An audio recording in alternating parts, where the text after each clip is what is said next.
My wife left me for a tech billionaire. 5 years later, a phone call destroyed my reality.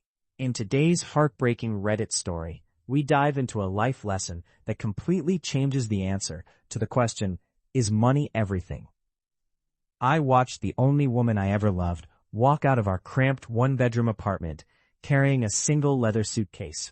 I watched from the window as she stepped into the back of a sleek, matte black town car. The rain was pouring, but the man holding the umbrella for her was wearing a suit that cost more than I made in a year. Her name was Elena. We had been married for 4 years. We were completely broke, drowning in student loans and medical bills from my brief stint in the hospital a year prior. I loved her with a ferocity that scared me. But 3 weeks before she left, she grew ice cold. She told me she was tired of the struggle. She told me she had met someone else, an investor from Silicon Valley who could give her the life she actually deserved. I spent the next 5 years hating her with every fiber of my being. But last Thursday, I received a manila envelope in the mail that completely shattered the reality I had built. I didn't just lose my wife to a billionaire. I lost her to a lie designed entirely to save my life.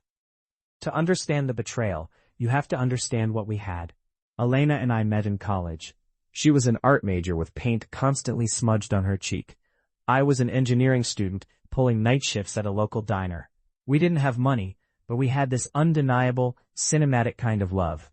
The kind where we could sit in a beat-up, rusted car on a hill overlooking the city, eating cheap takeout, and feel like we owned the world. When we got married, things got hard. The economy tanked. I lost my entry-level job, and I ended up in the ICU for 2 weeks with a severe respiratory infection. The medical debt was crushing. We were drowning in final notices, but Elena never complained. She took on a second job at a bakery, coming home at 4 a.m., smelling like flour and exhaustion, just to crawl into bed and tell me everything was going to be okay. That's why her sudden change was so jarring. It happened overnight. One evening, she came home from her shift, didn't look me in the eye, and told me she was going to a networking event in the city. Over the next 3 weeks, she became a ghost. She bought expensive new clothes. She was constantly texting someone. And then came the night she packed her bag. I begged her to stay. I stood in the doorway of our tiny kitchen, tears streaming down my face, pleading with her to tell me what I did wrong. She didn't cry. Her face was a mask of absolute indifference. "I'm tired of being poor, Mark," she said, her voice completely devoid of emotion. "I'm tired of counting pennies at the grocery store. I met someone. His name is Julian. He's taking me to San Francisco. I'm sorry, but this marriage is suffocating me." She slipped off her plain silver wedding band, placed it on the kitchen counter, and walked out. She didn't look back once. I was completely destroyed. The rejection hollowed me out. But eventually, the grief turned into pure, unadulterated anger. That anger became my fuel. I used it to grind. I worked 100-hour weeks. I started my own consulting firm. Over the next 5 years, I built a multi-million-dollar business. I bought the nice house. I drove the luxury cars. I became the man she wanted, purely out of spite. I hadn't heard a single word from her in 5 years. No social media presence, no mutual friends, nothing, until last Thursday. My assistant brought in the day's mail. At the bottom of the stack was a thick brown manila envelope. The return address was a specialized neurological research hospital in Northern California. My heart skipped a beat. I opened it. Inside was a thick stack of medical records, a legal death certificate, and a handwritten letter. The handwriting was jagged, weak, and barely legible, but I recognized it instantly. It was Elena's. The death certificate stated she had passed away exactly 48 hours ago.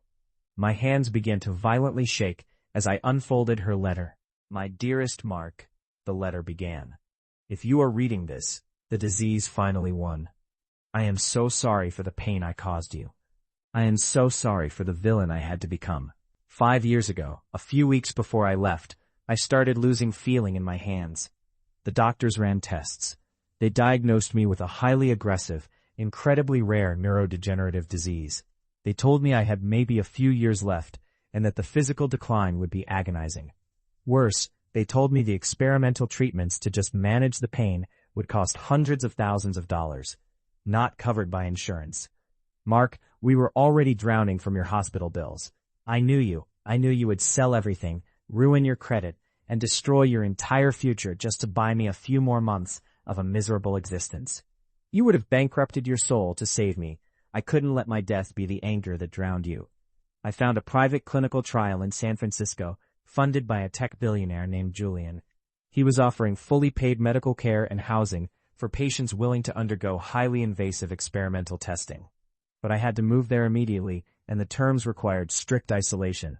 So, I made the most agonizing choice of my life. I staged the affair. I bought the clothes with credit cards. I practiced my cold speech in the mirror for days, so I wouldn't break down crying when I said it. I had to make you hate me. It is so much easier to survive the loss of someone you hate than someone you love.